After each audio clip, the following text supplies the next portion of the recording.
to the second of 3 concerts marking the centenary of Prokofiev's birth. Rudolf Barshai conducts the BBC Welsh Symphony Orchestra in a performance of Romeo and Juliet.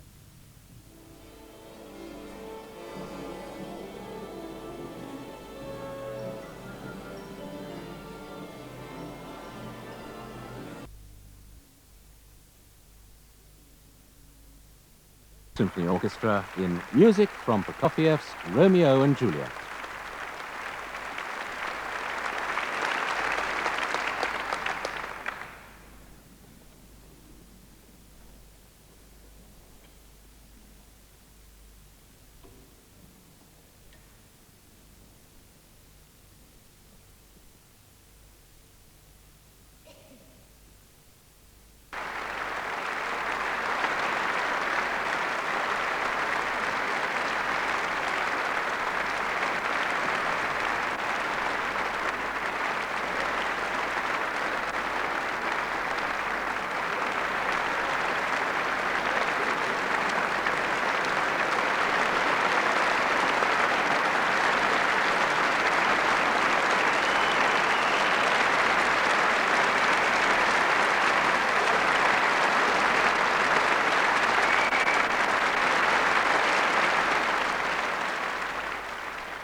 And as already mentioned, Prokofiev's Fifth Symphony will be performed just after 2 o'clock tomorrow afternoon.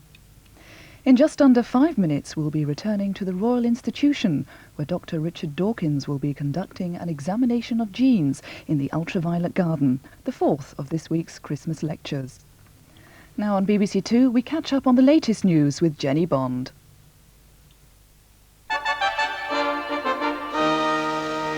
Home Secretary Kenneth Baker is to face demands in the Commons to introduce legislation to ban the sale of replica weapons. It follows the shooting of 34-year-old Ian Bennett by police marksmen at his house in West Yorkshire. The drama began shortly before 6 o'clock last night after a dispute between Mr. Ian Bennett and a taxi driver in which the driver says he was menaced by an ornamental sword. Within half an hour, armed police were at the scene. As Mr. Bennett appeared at the window, apparently brandishing another firearm, police shouted to him to give up. Let me down now! Mr. Bennett fell back and police moved in. Some relatives of the dead man, unwilling to appear on camera, told reporters that what the police had seen the man brandishing at the window was a wooden crutch. He'd been injured in a fall some months ago.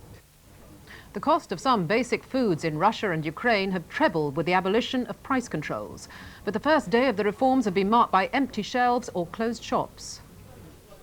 Today, decades of artificial price subsidies here are being abandoned. Shoppers this morning stared in disbelief at what they now have to pay for the most basic goods. Sausage costs 100 rubles a kilo. That's a week's wages for most people. This fish is 42 rubles, a couple of days' pay, while a bottle of wine is 45 rubles. The theory is the same as it was with the Polish experiment, that higher prices will eventually attract goods back into the shops, and that when capitalist competition is introduced, prices will be forced back down again. The problem is that it'll all take time. Today, the queues are as long as ever, and the shelves